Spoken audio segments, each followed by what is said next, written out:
মৰমৰ ছাত্ৰ-ছাত্ৰীসকল, আজি আমি বিশেষণ পদৰ বিষয়ে আলোচনা কৰিম।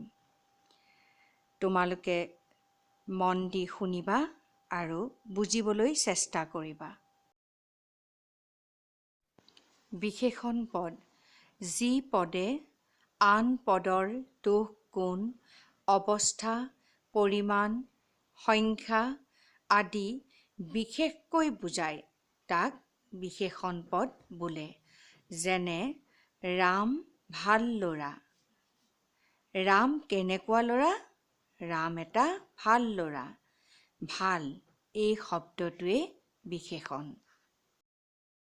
বিশেষণ পদক 3 ভাগত ভাগ কৰা হৈছে।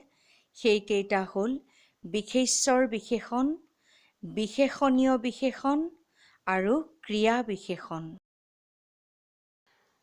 বিশেষ্যৰ বিশেষণ, যি বিশেষণ পদে বিশেষ্য পদৰ দোষ গুণ, অৱস্থা, পৰিমাণ আদি বিশেষকৈ বুজায়, তাক বিশেষ্যৰ বিশেষণ বোলে। যেনে নীলা আকাশ, ভাল ছোৱালী, দীঘল গছ। ইয়াত নীলা, ভাল, দীঘল এয়া হৈছে বিশেষ্যৰ বিশেষণ।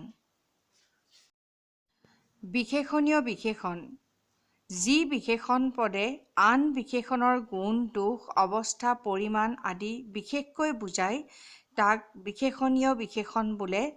যেনে বৰ ভাল ল'ৰা, অতি সুন্দৰ দৃশ্য, অতি ধুনীয়া ছোৱালী। ইয়াত বৰ, অতি বিশেষণীয় বিশেষণ। ক্ৰিয়া বিশেষণ, যি পদে ক্ৰিয়াৰ গুণ, অৱস্থা, সময়, ঠাই আদি বুজায়, তাক ক্ৰিয়া বিশেষণ বোলে। যেনে সোনকালে আহিবা, খৰকৈ লিখা, মন দি পঢ়া। ইয়াত সোনকালে, খৰকৈ, মন দি ক্ৰিয়া বিশেষণ। আজি আমি বিশেষণ পদ ইয়াৰ ভাগ 3টাৰ বিষয়ে জানিলোঁ। তোমালোকে ভালদৰে বহীত লিখি বুজিবলৈ চেষ্টা কৰিবা।